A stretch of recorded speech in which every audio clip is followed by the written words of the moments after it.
محکمہ ٹرانسپورٹ حکومت بلوچستان کے زیر اہتمام مسافر بسوں میں اسمگلنگ کی روک تھام کے حوالے سے کوئٹہ میں ایک روزہ سیمینار منعقد کیا گیا۔ سیمینار میں secretary transport Balochistan Muhammad Hayat Kakar, secretary P T A Balochistan Waheed Sharif Umrani اور ڈپٹی کلکٹر کسٹمز سمیت ٹرانسپورٹرز نے بھی شرکت کی۔ اس موقع پر ٹرانسپورٹ حکام کا کہنا تھا کہ اسمگلنگ کی روک تھام قومی فریضہ ہے اور اس کے لیے ٹرانسپورٹرز کا تعاون ناگزیر ہے۔ اس سیمینار کا مقصد ٹرانسپورٹرز کو آگاہی فراہم کرنا تھا۔ آج کا سیمینار جو ہم نے رکھا تھا یہ کیویٹیز کے حوالے سے، جسے عام زبان میں یہ ٹرانسپورٹر حضرات فٹنگ کہتے ہیں۔ ایک باہر سے یہ بسیں جو ہے نا بالکل ٹھیک شیپ میں یہاں پہ پاکستان میں آتی ہیں، لیکن پھر یہاں پہ پنجاب میں یا بلوچستان میں ان کی شیپ کو چینج کیا، ان کے اندر خانے بنائے جاتے ہیں، خفیہ خانے بنائے جاتے ہیں جن کے اندر اسمگلنگ کا جو ہے نا وہ انٹینشنز ہوتی ہیں کہ ہم ان میں اسمگلنگ کریں۔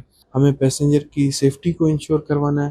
لیکن قانون سازی کے اوپر تو یہ ہے کہ آپ کا جو ایکسائز کا محکمہ ہے نا، اس میں سب سے پہلے جب بس کی رجسٹریشن ہوتی ہے تو فٹنس مسٹ ہے اس بس کی۔ قانون سازی آلریڈی ہمارے پاس ہوئی ہے، اور یہ جو ایجنڈا جو آج تھا نا، آپ کو میں بتاتا چلوں، یہ نیشنل ایکشن پلان کا حصہ ہے۔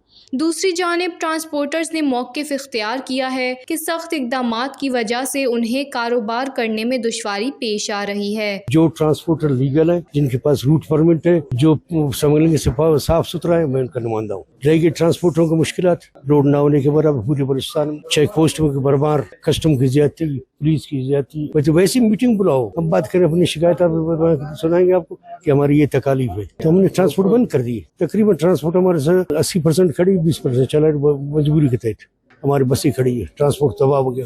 ٹرانسپورٹرز نے حکومت سے مطالبہ کیا ہے کہ اسمگلنگ کے خلاف کارروائی ضرور کی جائے، لیکن جائز کاروبار کرنے کا حق ٹرانسپورٹر سے ہرگز نہ چھینا جائے۔ وش نیوز، کوئٹہ، بلوچستان۔